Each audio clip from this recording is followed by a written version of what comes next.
सुप्रभात विद्यार्थियों, आज मैं पुनः आपके सामने उपस्थित हूँ अपना नया वीडियो लेके। पिछले वीडियो में मैंने और आपने पढ़ा था हिंदी व्याकरण अध्याय संज्ञा की परिभाषा पढ़ी थी। आज हम पढ़ेंगे संज्ञा के भेद। तो संज्ञा के भेद पढ़ने से पहले एक बार संज्ञा की परिभाषा हम दोहरा लेते हैं ताकि हमें फिर से उसके भेद पढ़ने में सुविधा हो जाए। तो संज्ञा की परिभाषा है किसी व्यक्ति, वस्तु, स्थान, प्राणी का बोध कराने वाले शब्द क्या कहलाते हैं? संज्ञा कहलाते हैं। संज्ञा के भेद पढ़ने से पहले मैं बता दूं आपको कि संज्ञा एक विकारी शब्द है। विकारी शब्द इस प्रकार कि जब हम संज्ञा शब्द का प्रयोग किसी वाक्य में करते हैं तो उससे अन्य वाक्यों में परिवर्तन होता है, अन्य शब्दों में परिवर्तन होता है। जैसे एक उदाहरण से मैं आपको यह स्पष्ट करती हूँ कि विकारी मतलब परिवर्तन, विकार मतलब परिवर्तन, तो विकार से विकारी। तो संज्ञा एक विकारी शब्द है। जैसे लड़का खेल रहा है, लड़का एक संज्ञा है, खेल रहा है यहाँ क्रिया है, रहा है। अगर संज्ञा में परिवर्तन कर दिया जाए, लड़की कर दिया जाए तो लड़की खेल रही है। तो संज्ञा विकारी शब्द हो गया ना। संज्ञा के कारण वाक्य के अन्य शब्दों में परिवर्तन हो गया, उसमें विकार हो गया, इसलिए संज्ञा एक विकारी शब्द है। तो ये स्पष्ट हो गया। तो अब हम आज पढ़ते हैं संज्ञा के भेद।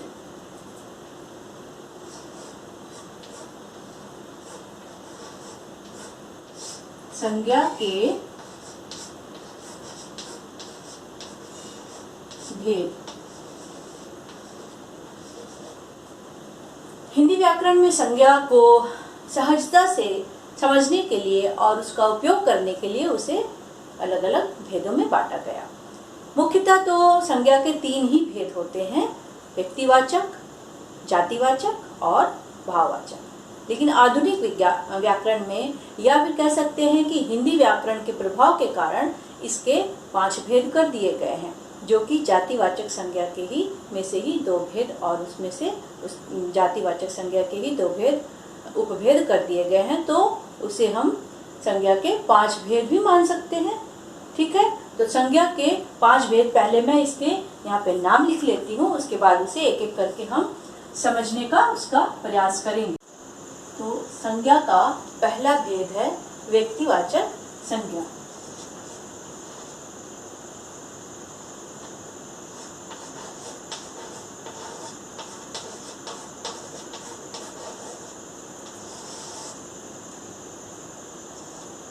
व्यक्तिवाचक संज्ञा। संज्ञा का मतलब आप जानते ही हैं, नाम का बोध कराने वाला, वाचक माने बताने वाला, और व्यक्ति, यहाँ व्यक्ति किसी एक इंसान के बारे में नहीं चर्चा की जा रही है। यहाँ व्यक्ति का तात्पर्य है किसी एक विशेष, जहाँ किसी एक विशेष व्यक्ति, प्राणी, वस्तु या स्थान के बारे में बात की जाए, चर्चा की जाए या उसका बोध कराया जाए, वो हो जाएगा व्यक्तिवाचक संज्ञा के अंतर्गत, वो आ जाएगा, वह शब्द व्यक्तिवाचक संज्ञा के अंतर्गत आ जाएगा। तो संज्ञा, व्यक्तिवाचक संज्ञा की परिभाषा क्या हो गई? वह संज्ञा शब्द जो किसी विशेष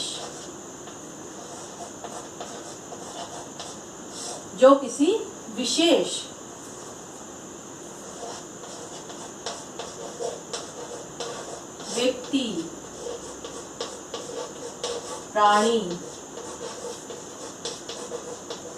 वस्तु या स्थान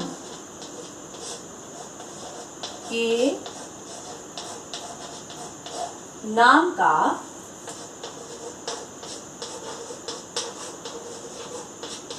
बोध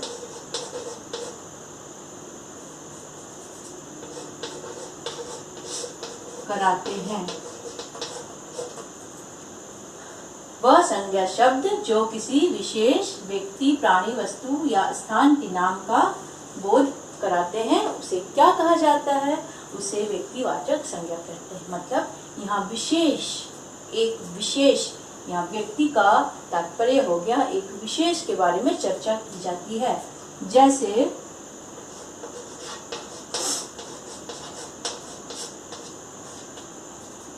जैसे पवन,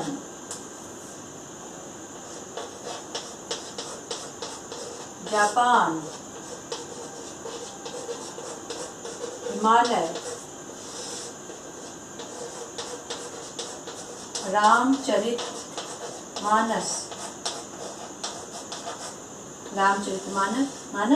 एक पुस्तक का नाम है, एक ग्रंथ का नाम है।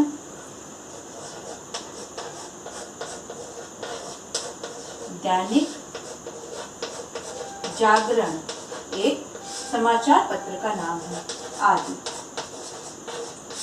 तो यहाँ स्पष्ट हो जाता है कि यहाँ एक विशेष नाम दिया गया है, उसी के बारे चर्चा हो रही है, उसी के बारे बोध कराया जा रहा है, उसी की ओर संकेत किया जा रहा है। पवन खेल रहा है, उसी की ओर संकेत किया गया है। रामचरितमानस एक पुस्तक का नाम है, एक विशेष, वहाँ केवल पुस्तक की बात नहीं हो रही, पुस्तक का नाम दिया गया है। रामचरितमानस एक पवित्र ग्रंथ है।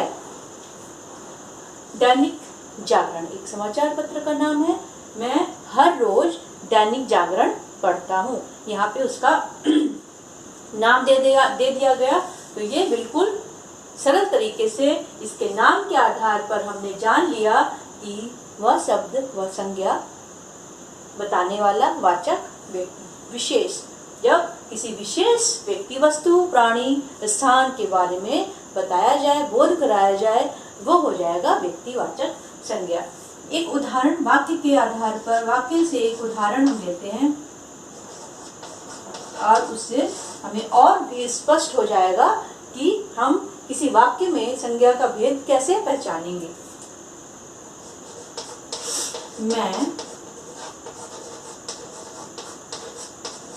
जमशेदपुर में रहता हूँ। अब यहाँ इस वाक्य में सबसे पहले तो हम पहचानेंगे कि संज्ञा कहाँ है। तो अब संज्ञा क्या है? नाम है, तो ये हो गया नाम। अब ये संज्ञा का कौन सा भेद है? तो फटाफट हम इसकी परिभाषा हमारे दिमाग पे बैठ गई है कि जहाँ इस विशेष नाम दिया गया हो वो क्या हो जाता है?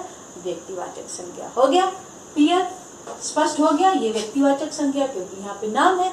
अगर यहाँ नाम ना देकर अगर दिया रहता कि मैं शहर में रहता हूँ, तो ये वो विशेष कोई भी शहर हो सकता है, विशेष शहर नहीं है वो कोई भी शहर। कौन से शहर में रहता हूँ यह स्पष्ट नहीं हो रहा है, तो वो व्यक्तिवाचक संज्ञा नहीं कहलाएगी, क्योंकि वहाँ पे उसका नाम नहीं दिया गया है, केवल शहर, उसकी वर्ग के, शहर के वर्ग के बारे बताया गया है। तो वो वहाँ पे व्यक्तिवाचक संज्ञा नहीं होगी।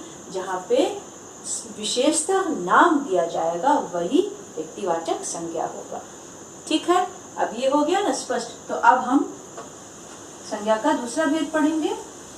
बिल्कुल नाम पर जरा सा हम ध्यान देंगे, भेद के नाम पर जरा सा ध्यान देंगे तो बिल्कुल स्पष्ट हो जाएगा और ये हम कभी नहीं भूलेंगे। दूसरा भेद है जातिवाचक संज्ञा। फिर इसे समझने का वही तरीका, संज्ञा नाम, वाचक, बताने वाला, जाति। जाति यहाँ पे किसी विशेष वर्ग या उसकी जात की ओर संबोधित किया जाए, उसे बताया जाए, उसकी ओर संकेत किया जाए, वो हो जाएगा जातिवाचक संज्ञा। जैसे इसके पहले जो मैंने एक उदाहरण दिया था व्यक्तिवाचक संज्ञा का, मैं जमशेदपुर में रहता हूँ, वहाँ पे उसका नाम है। लेकिन अब अगर हम लिखते हैं कि मैं शहर में रहता हूँ, तो वहाँ पे उसका नाम नहीं है, उसकी जात, उसके वर्ग के बारे कहा जा रहा है, तो वो हो जाएगा जातिवाचक। हमें वहाँ स्पष्ट नहीं हो रहा है कि कौन सा शहर कोई भी हो सकता है, इसलिए वहाँ पे उस वर्ग की ओर संकेत किया जा रहा है। तो जातिवाचक संज्ञा की परिभाषा क्या हो गई? जातिवाचक संज्ञा की परिभाषा वह संज्ञा शब्द जो किसी विशेष जाति या वर्ग के सभी प्राणियों, व्यक्तियों, वस्तु या स्थान की ओर संकेत करते हैं या उसका बोध कराते हैं। ठीक, अब इसकी परिभाषा हम लिख लेते हैं। वह संज्ञा शब्द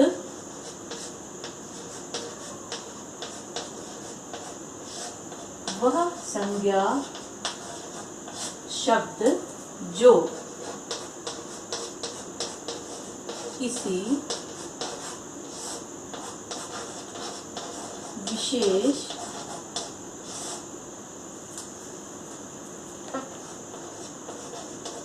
वर्ग या जाति के सभी प्राणियों,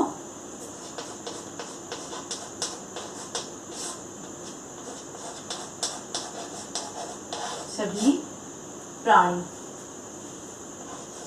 प्राणी, व्यक्ति, वस्तु या स्थान का बोध कराते हैं। उसे क्या कहते हैं? उसे जातिवाचक संज्ञा कहते हैं। विशेष वर्ग या जाति, विशेष व्यक्ति या वस्तु या स्थान का नहीं, विशेष जाति का। यहाँ पे ध्यान दीजिए, व्यक्तिवाचक में था विशेष व्यक्ति, वस्तु या स्थान के बारे में, लेकिन यहाँ पे है विशेष वर्ग या जाति। इसके नाम के आधार पर विशेष जाति या वर्ग की ओर संकेत करता है। जैसे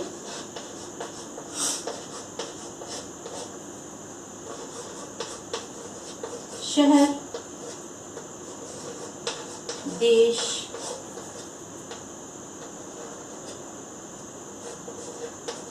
नदी, लड़का, पशु,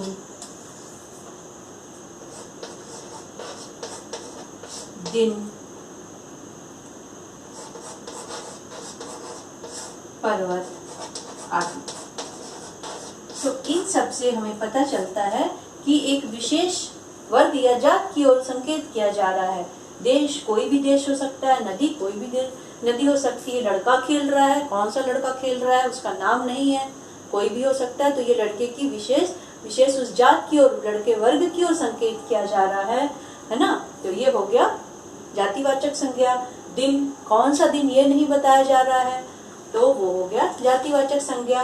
पर्वत बहुत ऊंचा है या पर्वत बहुत ऊंचा है, तो पर्वत कोई भी हो सकता है, वहाँ उसका नाम नहीं दिया गया है, पर्वत बहुत ऊंचा है, तो वो हो गया ऊंचा। एक विशेष जात की ओर संकेत किया गया है, तो ये हो गया जातिवाचक संज्ञा।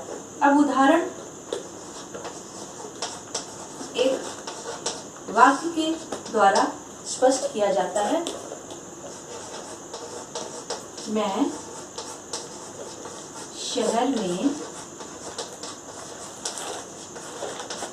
रहता हूँ।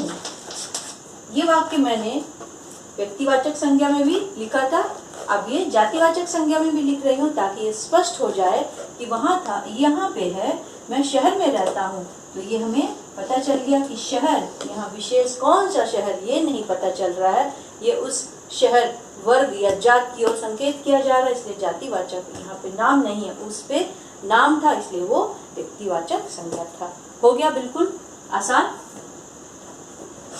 अब हम इसका तीसरा भेद पढ़ेंगे। तीसरा भेद कौन सा है?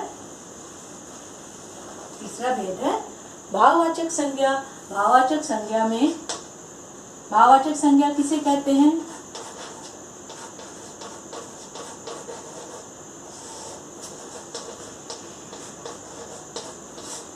भाववाचक संज्ञा, भाववाचक संज्ञा जिसे हम छू नहीं सकते, केवल उसे महसूस कर सकते हैं, केवल उसका एहसास होता है। भाव के नाम को बताने वाला शब्द, भाव के नाम को बताने वाला शब्द क्या होता है? भाववाचक संज्ञा, है ना। तो यहाँ पे केवल भाव नहीं, भाव, गुण, दोष, दशा, अवस्था, कार्य, व्यापार, ये सब भाववाचक संज्ञा के अंतर्गत आएंगे। तो वह संज्ञा शब्द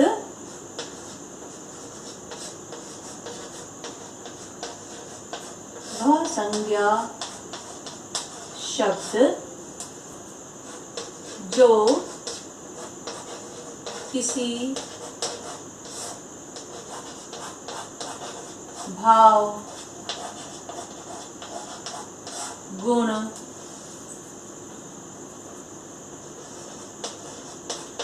दशा,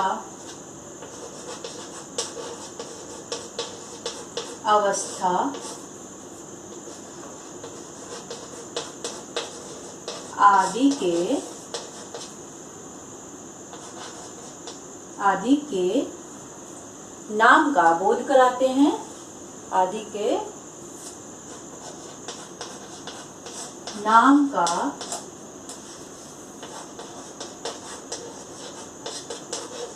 बोध कराते हैं, वो क्या कहलाते हैं? भाववाचक संज्ञा। हो गया।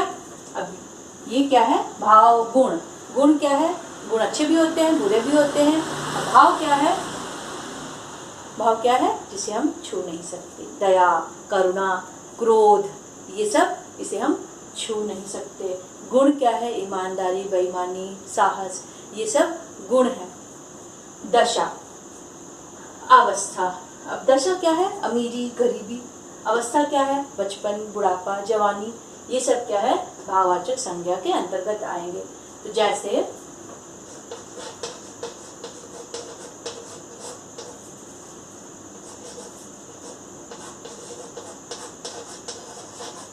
क्रोध,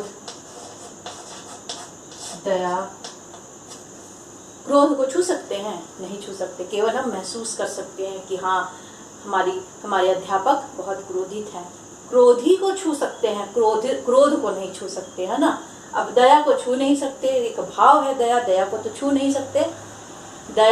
दयालु को छू सकते हैं, दयालु व्यक्ति को हम छू सकते हैं, दया को नहीं छू सकते। हाँ, अगर दया किसी स्त्री का नाम है, किसी पुरुष का नाम है, तो उसे जाके छू सकते हैं। वहां पे वो व्यक्तिवाचक संज्ञा हो गया, है ना। तो यहाँ हम भाववाचक संज्ञा की बात कर रहे हैं। यहाँ दया एक गुण है, इसे हम छू नहीं सकते। क्रोध, दया,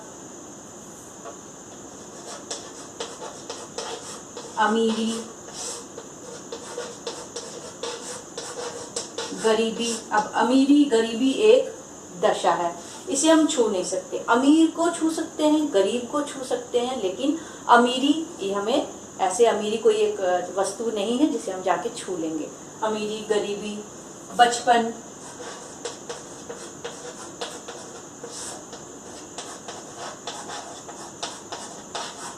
जवानी आदि। ये वाला भेद भाववाचक संज्ञा, ये बहुत ही सरल है, क्योंकि इसे हमने जैसे अभी बताया, क्रोध, दया हम छू नहीं सकते। अमीरी, गरीबी छू नहीं सकते। अमीर को छू सकते हैं, गरीब को छू सकते हैं। बचपन, बच्चे को छू सकते हैं, लेकिन बचपन को कैसे छुएंगे? ये बिल्कुल आसान तरीका है समझने का। आदि, ये सब क्या है? भाववाचक संज्ञा है। अब इसका उदाहरण क्या हो सकता है? वाक्य क्या बन सकता है इसका?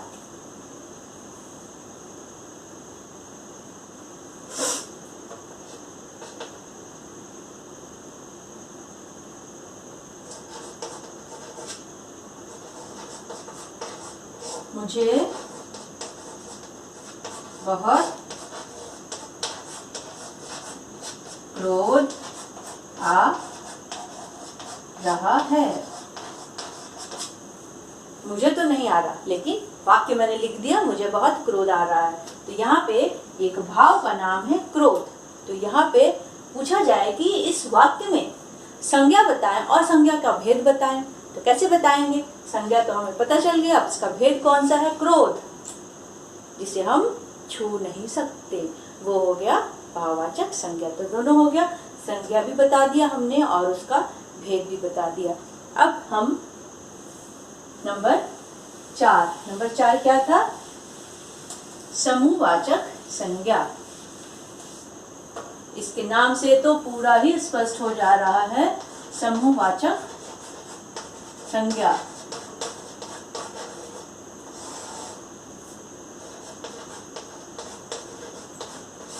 बिल्कुल आसान तरीके से हम संज्ञा के भेद समझ रहे हैं, बिल्कुल आसान है ये। समूहवाचक संज्ञा वह संज्ञा शब्द जो किसी समूह के बारे में बताते हो, किसी समूह का बोध कराते हो, वो हो जाते हैं समूहवाचक संज्ञा। ठीक, तो इसकी परिभाषा क्या होगी? वे संज्ञा शब्द जो किसी समूह का बोध कराते हैं। समूह का अर्थात यहाँ पे क्या हो गया? जहाँ एक से अधिक हो वो हो जाता है समूह। जैसे उदाहरण है भीड़, बाजार, मेला, कक्षा, ये सारे, गुच्छा, गुलदस्ता, ये सारे क्या हो गए? समूह। इसमें एक से अधिक है। अब परिवार, ये भी हो गया, क्या हो गया? ये समूहवाचक संज्ञा।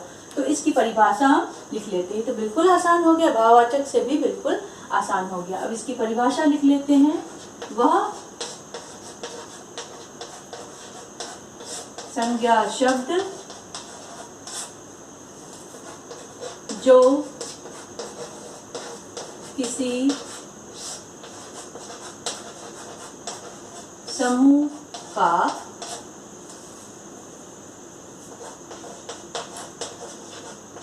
बोध कराते हैं, उसे क्या कहते हैं? समूहवाचक संज्ञा। जैसे, बहुत ही आसान, जैसे अब समूह, जैसे परिवार, एक परिवार इसका उदाहरण है। परिवार एक अकेला व्यक्ति तो परिवार हो नहीं सकता। अब एक से दो जहां हो गए उसे हम परिवार कह सकते हैं, है ना। एक व्यक्ति परिवार नहीं, एक से अधिक जहां हो गए वो परिवार हो गए। एक से अधिक जहां सदस्य हैं उस परिवार, उसे हम क्या कहेंगे? परिवार कहेंगे। तो परिवार भी इसका एक उदाहरण, परिवार समूहवाचक संज्ञा का उदाहरण हो गया।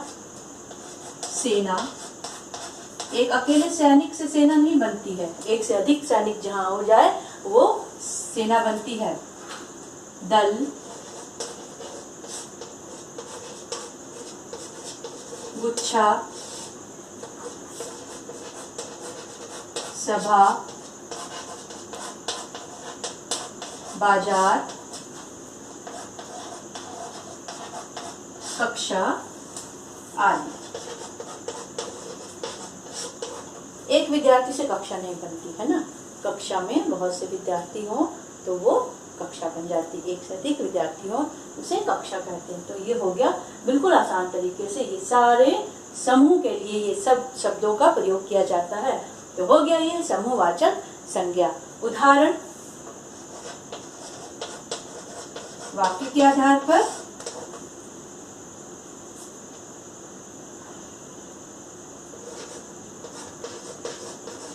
रोशन, रोशन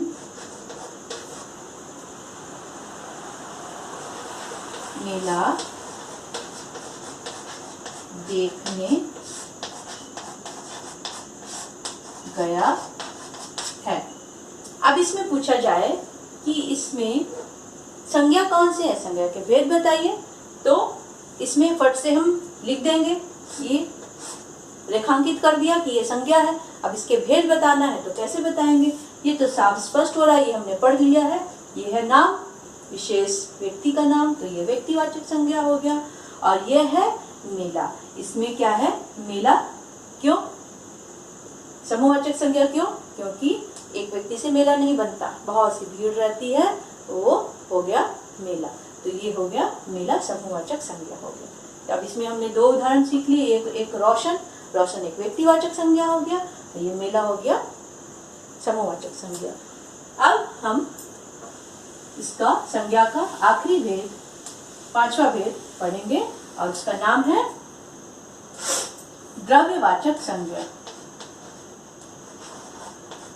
देखिए कितनी सुंदर नाम रखकर उसे हमें उसका समझाने का प्रयास किया गया है हिंदी व्याकरण में। द्रव्यवाचक संज्ञा, नाम भी बहुत ही सोच समझ के रखे गए हैं, है ना। तो इसका अब है द्रव्यवाचक संज्ञा। द्रव्य, पदार्थ, धातु, द्रव्य। जिससे हम नाप सके, तौल सके, वे वस्तुएं द्रव्यवाचक संज्ञा के अंतर्गत आते हैं। वे द्रव्य भी हो सकती है, पदार्थ भी हो सकती है, धातु भी हो सकती है, जिसे हम नाप तौल सकते हैं, जैसे तेल, घी, पानी, दूध, कोयला, सोना, मिट्टी, चावल, ये सब क्या है? द्रव्यवाचक, इसे हम नाप तोल सकते हैं। तो संज्ञा, द्रव्यवाचक संज्ञा का की परिभाषा हो गई, वह संज्ञा शब्द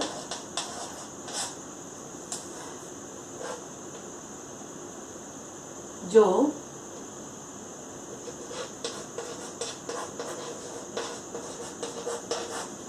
किसी द्रव्य, पदार्थ, धातु का बोध कराते हो तथा उसे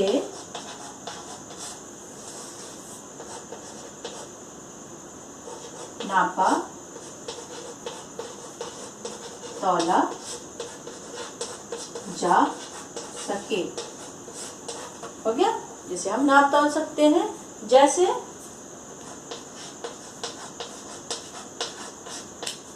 पानी, तेल, घी,